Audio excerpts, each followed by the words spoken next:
Hello everyone, this is Artemis_anime, and today I am reading Immortality is the Definition of Looks Can Be Deceiving by TheFoggyLondonView.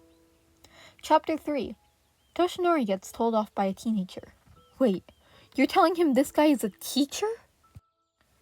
Bakugo pushed himself off of the wall and looked at Izuku with his arms crossed over his chest. Auntie Inko invited me, Mom, and Dad over for dinner to celebrate my first day at UA, and your first day back at teaching at UA. Izuku hummed. I'm aware. You weren't planning on showing up, were you? I have tests to grade.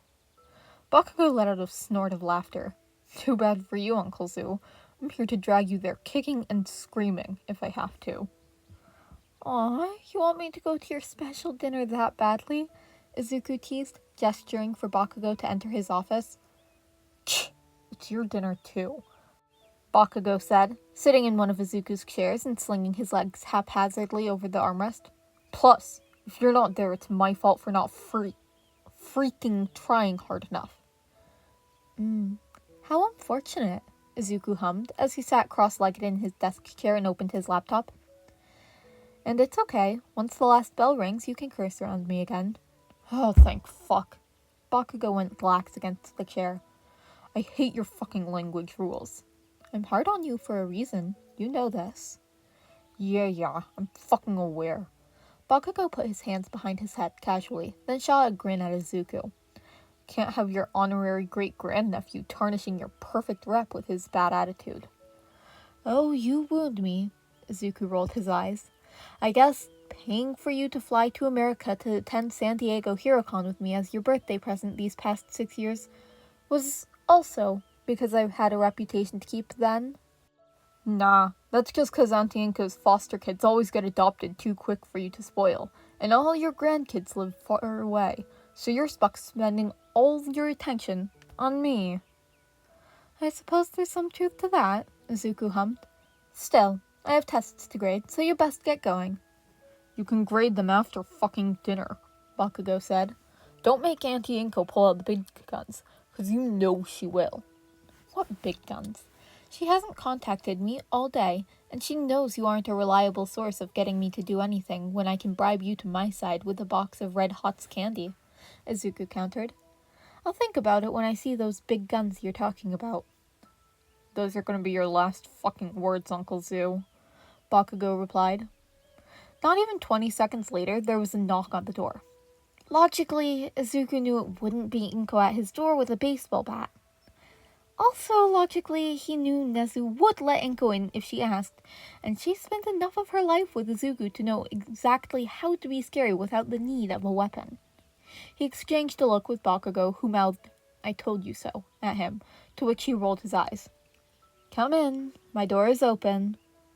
The door to the office opened hesitantly, revealing, surprisingly enough, Aizawa, holding his cell phone in one hand. He notices Bakugo, but doesn't address him, instead looking almost nervously at Izuku. He wouldn't step into the room, refused to be even an inch over the threshold, and instead hovered in the doorway. Izuku smiled. Ah, Shota, what can I do for you? Are you here for candy? I remembered your favorite. Aizawa barely managed to catch the fun-sized bag of candy corn Izuku threw directly at his face. Can you please just hand the candy to me calmly for once? Or at the very least warn me first and not launch it directly at my face? You had chip reflexes when you were a first year. I'm just making sure you haven't lost what I've taught you, Izuku replied. You didn't teach me better reflexes. You just threw things at me. Consistently, Aizawa grumbled, pocketing the candy corn. And your reflexes improved until you learned to dodge, block, and catch quickly and efficiently because of it, Izuku stated. And it's not like I threw anything at you that could actually cause you injury. You threw Hizashi at me. More than once! Yes, and he would never hurt you. Aizawa pinched the bridge of his nose and took a breath. Anyway, I got a text from Midoriya Inko.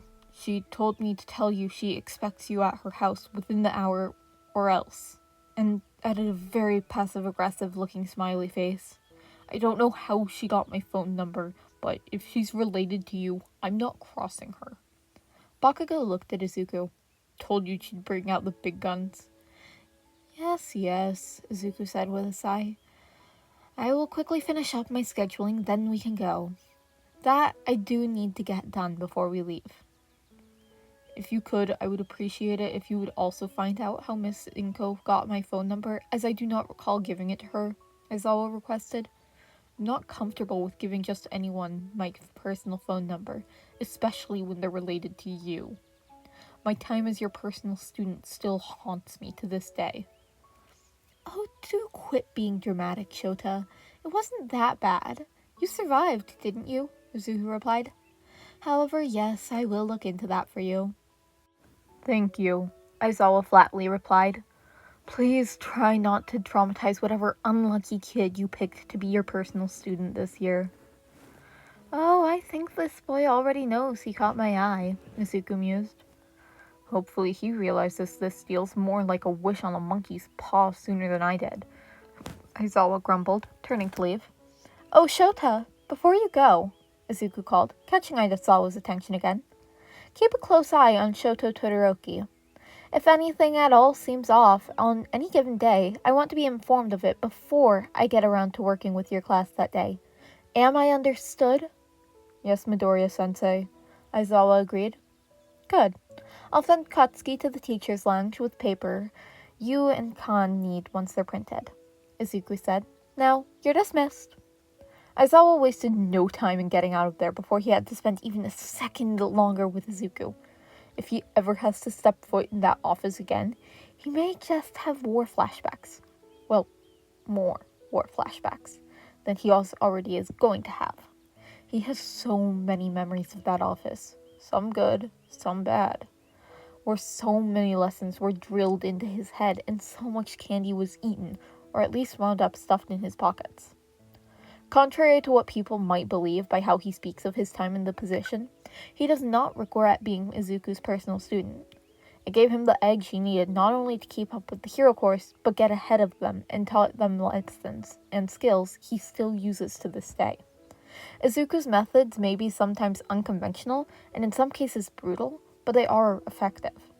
Aizawa's teaching methods are based on how Izuku taught him, mixed with his own style and lessons he learned from his own experiences. Much like Izuku, his standards are high, and he doesn't have time for people who aren't trying or have no potential. Though, he's far kinder about it than Izuku is, even if his class can't see it yet. Of course, when Izuku eventually realizes where exactly Aizawa got his teaching style from, well, let's just say, he isn't going to be able to live down the Immortals' teasing anytime soon. Once in the teacher's lounge, he immediately collapses onto the sofa next to President Mike, who slings his arm around him comfortingly. He pulls the candy corn out of his pocket and starts eating it grumpily, while taking comfort in his husband's presence. President Mike eyed the candy that Aizawa was not about to share. Did Sensei give that to you? He threw it at me, Aizawa grumbled. Can I have a piece? Mike asked. Aizawa held the candy farther away from Mike. Ask him for some yourself, coward. About half an hour later, Katsuki came into the teacher's lounge holding a mass of paper organized into Malaya folders. He set them on the first table he saw so he could use his arm again, then took several over to Aizawa and set the paper in front of him. Aizawa looked at them miserably while Katsuki brought the remaining pile over to Vlad before leaving. Hey, isn't All Might teaching heroics tomorrow? Vlad King said, breaking the silence in the room. Oh shit. He is, isn't he? Aizawa looked up. I think I heard him say something about editing the schedule, too.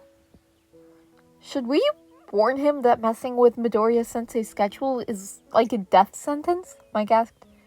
He's gonna get schooled by Sensei anyway, but if he changes the schedule, Sensei's gonna go feral on him. Oh, hell no! Vlad visibly shuddered at the thought. I don't know about you, but there is no way in hell I'm getting in between Midoriya-sensei and whatever the hell lesson he intends to teach. That's a wise choice, Aizawa commented solemnly. If we interfere, Sensei will know, because he always knows, and we will pay the price. It's best to stay out of it and let All Might learn his lesson the hard way like the rest of us had to. Mike nodded. Very true. I guess The best thing we can do for All Might now, then, is to start planning his funeral, Vlad King agreed. The man is going to get absolutely eviscerated, after all. Thankfully, Izuku and Katsuki made it into Inko's house within the hour as requested, though he hadn't beat Katsuki's parents there. Izuku may not be able to die, but Inko takes after him in more ways than anyone realizes, and she will not hesitate to roast him alive for not meeting her standards. She is a strong woman with more kindness in her than the world probably deserves, and is completely unrelenting when it comes to her goals. Izuku could not be more proud of her. Inko had made a feast, complete with Izuku and Katsuki's favorites, katsudon for Izuku, and extra spicy curry for Katsuki. She even remembered to hide the hot peppers in her kitchen, so Hisashi and Katsuki can't have yet another competition on who can eat the most before needing milk. It was all delicious, of course, since Inko is an amazing cook. They all talked, but conversation was mostly focused on Izuku and Katsuki, as they were forced to share as much about their day as possible. Katsuki talked about his classmates and his opinion on them. He had long since broken the habit of calling other people extras, as well as the Quirk assessment test, until Inko seemed satisfied. Then Izuku had to talk about his class, and his day, and his predictions for the school year and all that. "Oh," Izuku said at the end, "Shota told me to ask you how he got his personal phone number." "Oh dear. I suppose I should have mentioned that in my text," Inko said, seeming unconcerned. "He and his husband are looking to adopt. I've been assigned to be the social worker that will help them with that. I was just assigned to them today, so I haven't gotten around to scheduling a meeting with them to introduce myself." A huge grin slit Izuku's face. "Are you seriously telling me that my little antisocial show found someone to warm his cold little heart?" Inko smiled. "It seems so. I remember how tiny and shy he was in high school. It's so good he found a boy who loves him." Katsuki looked between Inko and Izuku. "Why are you talking about Aizawa-sensei like that?" "Shota was my personal student when he was attending UA. One of my favorites, actually," Izuku explained. "So, of course I'm going to relentlessly tease him. You just don't remember because you weren't even a year old." "Aw, such good memories. Uncle Izuku used to bring him around for dinner after extra training to make sure he was eating enough," Inko cooed. "He was such a quiet boy, very introverted." "Dang, I was so busy with baby Ski, I missed out on getting to tease one of Izuku's personal students," Mitsuki laughed. "He doesn't always bring them home for dinner." "Oh, Mitsuki, the boy was a disaster, but he was one of the best students. Took every word I said very seriously," Izuku said. "He is one of the best underground heroes I've trained, and I'm very proud of him. That's why I give him such a hard time." "Ah, that's some high praise right there," Mitsuki nodded, then looked at her son. "You better respect the hell out of your teacher, brat, and listen to every word he says. It's not every day Izuku talks about a student like that." "Yes, Mom, I will," Katsuki grumbled. He's not even going to pretend to be disrespectful or have bad table manners with Izuku sitting right next to him. He doesn't have a death wish. "So, who is it? Who's the lucky boy that stole Shota's heart?" Izuku asked, directly the conversation back around. "If it's who I think it is, at least 5 pros owe me a lot of money." Inko laughed. "Wouldn't it be much more fun to ask him yourself, Uncle Izuku?" "You are absolutely right," Izuku immediately agreed. "You're such a smart girl, Inko." "You taught me well," Inko smiled. Hisashi just stuffed more spicy curry into his mouth while having a silent conversation with Masuri across the table. They weren't really part of this conversation and didn't have anything to add. Hisashi had always felt bad for Izuku's personal students, since they had to deal with so much more of him than he had as part of the regular hero course. Then he felt for the guy's niece. The first time he walked into Inko's home, only to see his old Quirk teacher just grading papers in her living room, was an experience. After dinner, Izuku went home to the organized chaos that was his home and made himself comfortable in his old office and began grading. These really just showed where he needed to start with his Quirk studies lessons with his homeroom. The interesting bit will come tomorrow, when his kids turn in their goal sheet. He's looking forward to see Hitoshi's in particular. Let's hope the boy doesn't disappoint him. He should swing by the support lab tomorrow as well to see which of Powerloader's gremlins he can rope into his schemes. Support students are always so much fun. They're very clever and wild, and always make life so much more interesting. Plus, his personal student will be needing support equipment. Tomorrow will be fun. The door to Class 1C flew open at the exact moment the bell rang, signaling the start of homeroom, and Izuku walked in, wearing much the same thing he did the day before. He set a stack of graded papers on the table before addressing the class, with far too much energy for 8 a.m. on a Tuesday. Hitoshi had chugged a coffee that was mostly espresso on the way to school, and he still wasn't nearly awake as Izuku was. "Good morning, class," Izuku greeted, with way too much energy.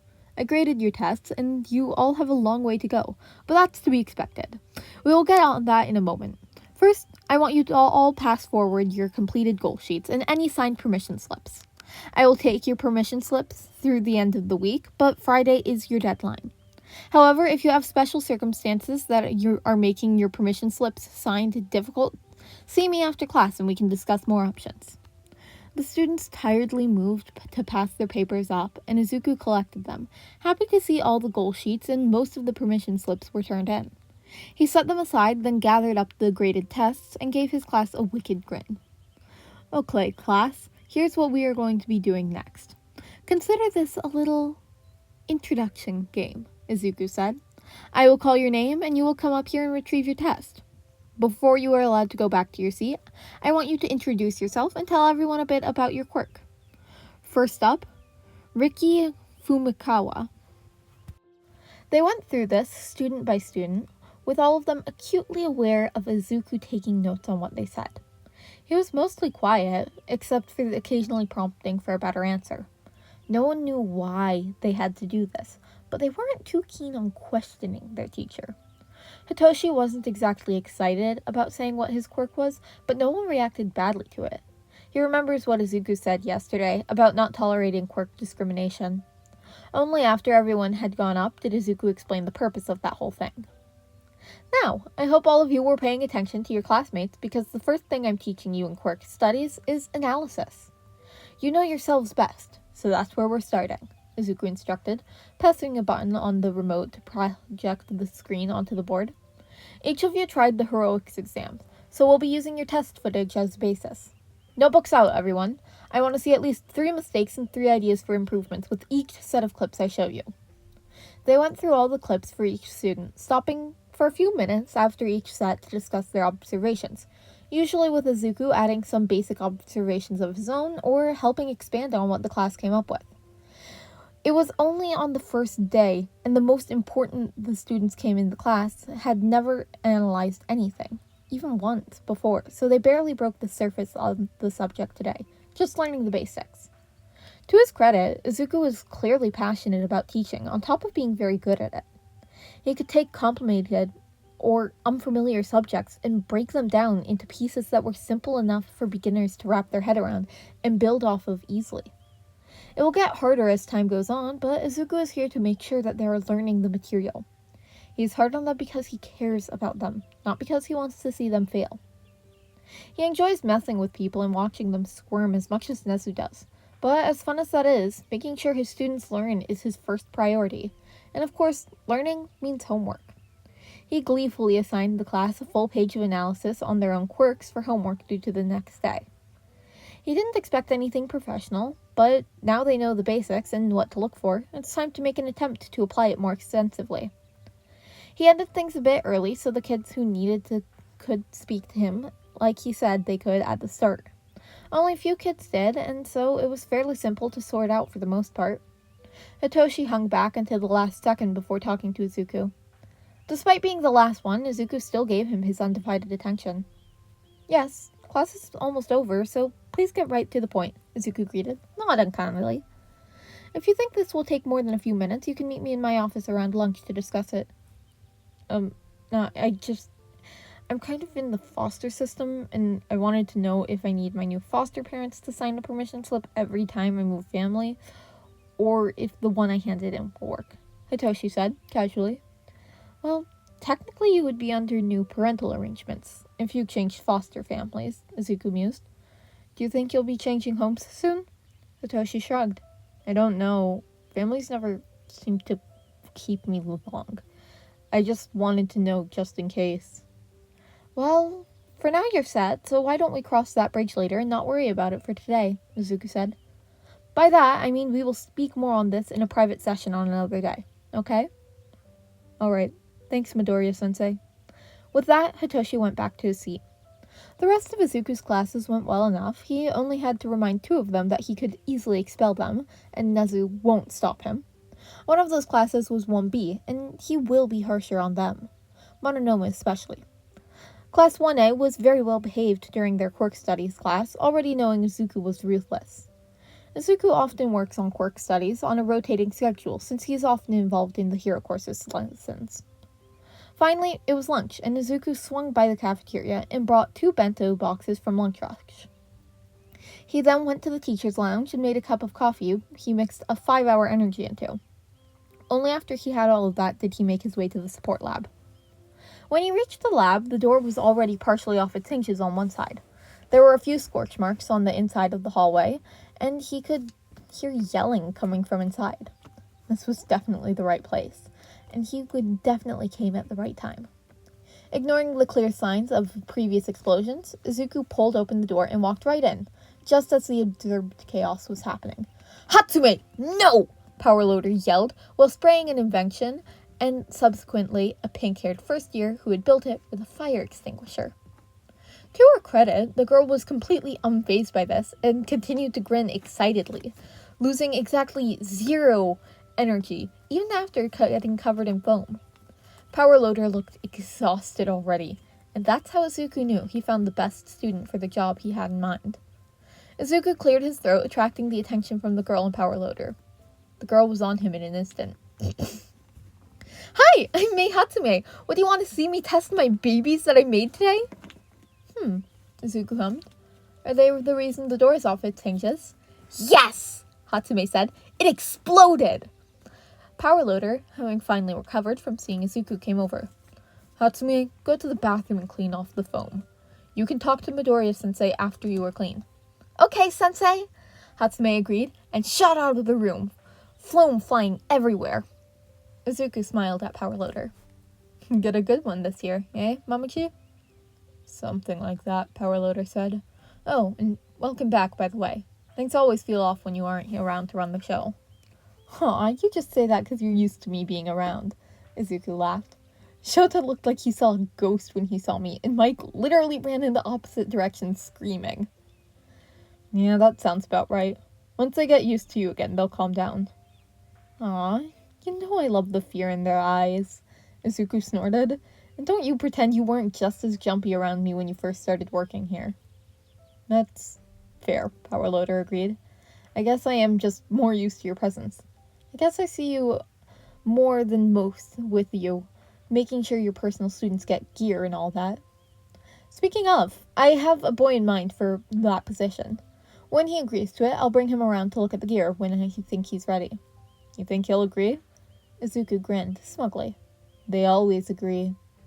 "I won't ask," Power Loader said. "Hatsume will be back here soon. Is there a reason you came by today?" Yes. I just wanted to see if you had any students that stood out this year, and since I figured you would be, I brought you this." Izuku handed Power Loader the spiked coffee with one of the bentos. The coffee is mixed with a 5-hour energy so you can get through the chaos. The bento is just so you don't skip lunch. Go on, eat up. I'll watch Hatsume until lunch is over. You'll regret that, but thank you. Izuku did not regret it. He was more than happy to indulge in Hatsume a little bit and let her talk about her babies while Power Loader sat in the corner and ate lunch Izuku brought him. He ate the other bento while listening to Hatsume. To her credit, Hatsume adapted to him faster than most do, and didn't really question the fact of him being both immortal and a teacher. Izuku had a support builder license from one of his many certifications, so Hatsume's ramblings were not lost on him. He would definitely rope Hatsume into helping him design items for his personal students once the situation was sorted. One of her babies exploded on him and burnt his clothes pretty badly, But he was the same size as a high schooler, so he just dipped out of the support lab a bit early and swiped one of the extra gym uniforms to change into. Now, looking exactly like a student, Izuku made his way to the 1A to meet up with All Might for the scheduled costume critiques. He made the schedule himself, and it had been followed for decades. Costume critiques had always been on the second day of school, so the support companies have time to edit the costumes accordingly before the students need them. After all, no one finds the perfect costume the first time around. Changing had made him slightly late, but only by a few minutes. But the students were already leaving the classroom with their cases. This was wrong. He hadn't even been able to explain how this was going to work, or where to go. All Might was supposed to do his dumb intro, then wait for him. All Might is not a full teacher who can conduct class unsupervised because he doesn't have a teaching degree like everyone else does. Izuku walked up to the 1A kids in the hallway and cleared his throat. "And where do you think you're going?" The kids froze. Clearly none of them had forgotten him, or the power he holds in the last 24 hours since they saw him last. Uraka said hesitantly. "All Might told us to put our costumes on and go to ground Beta for combat exercise. He's already over there, I think." "That is incorrect," Izuku stated flatly. "I made the schedule, and today is costume critique, not combat exercise. All Might isn't even a full teacher, and is not allowed to start class without a certified teacher present." "What do you want us to do then, Midoriya-sensei?" Momo asked from the now milling crowd of nervous students. "You children will keep on as you were instructed, and you will keep your mouth shut about me until I am done with All Might," Izuku instructed. "Meanwhile, I am going to go and do what I do best, giving lessons to those who need them." Izuku marched off, leaving the class to nervously continue to the changing room. They had no idea what Izuku was planning, but they listened regardless and didn't give away his position when he stood among them where they were gathered before All Might at ground Beta. All Might, completely oblivious, just started talking as he was dead set on digging his own grave. "Look at all these fine young heroes," All Might boomed. "Now that you have your own costumes, it is time to try them out with 2-on-2 battle simulation." Izuku's eyes twitched as he listened to All Might explain a combat exercise that he recognized as one that shouldn't be happening until after basic training. All Might also just happened to skip the safety lecture associated with exercises like these. When he finished explaining this train wreck he was peddling as a safe, appropriate exercise, Izuku began the most sarcastic and condescending slow clap anyone present could have ever seen. All the students stepped aside as Izuku stepped forward to approach All Might. "Wow, truly remarkable," Izuku said.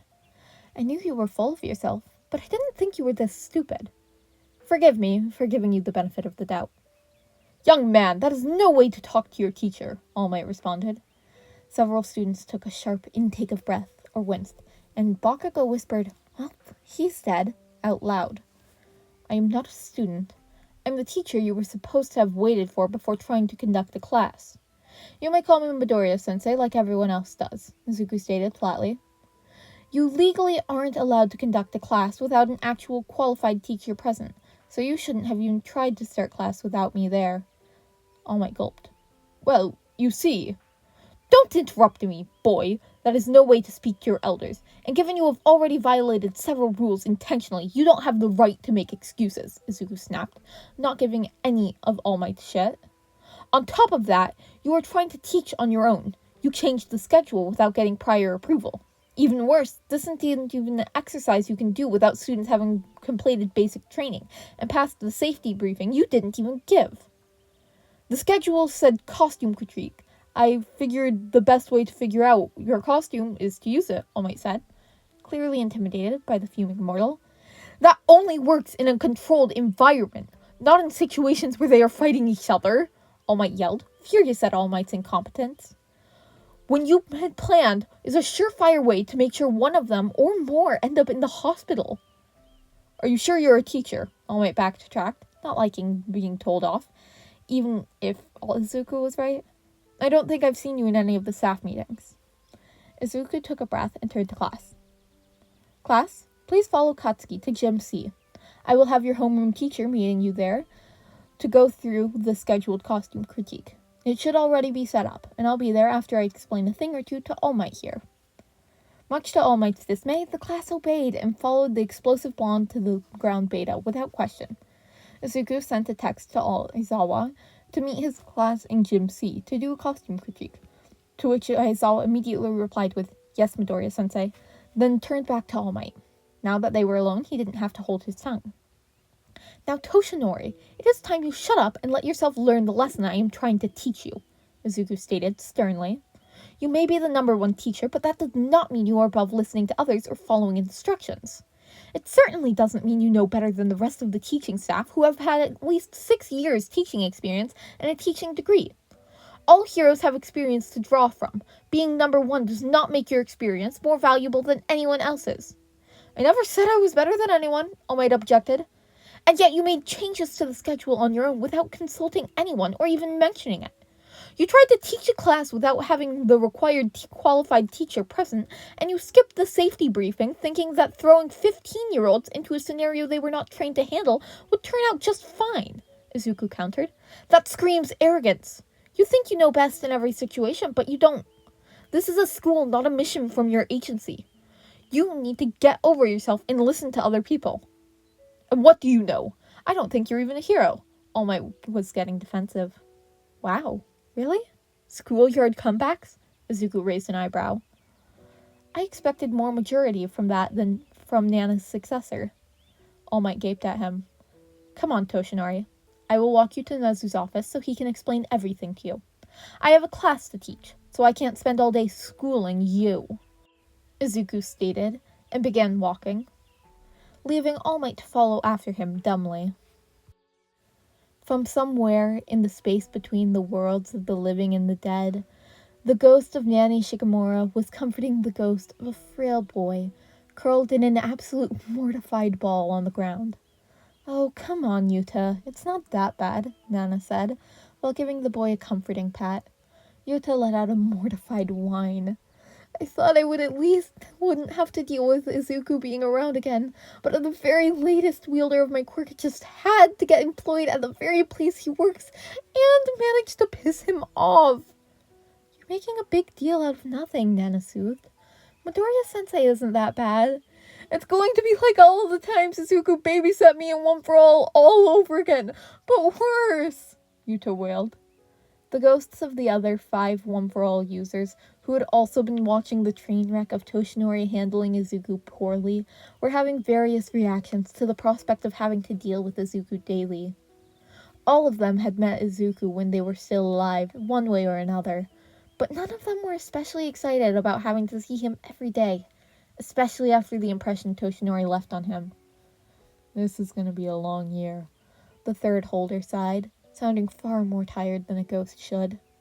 As they watched Toshinori get one hell of a lecture and telling off from Nezu, which lasted the rest of the day, the rest of the ghosts couldn't help but agree with that statement.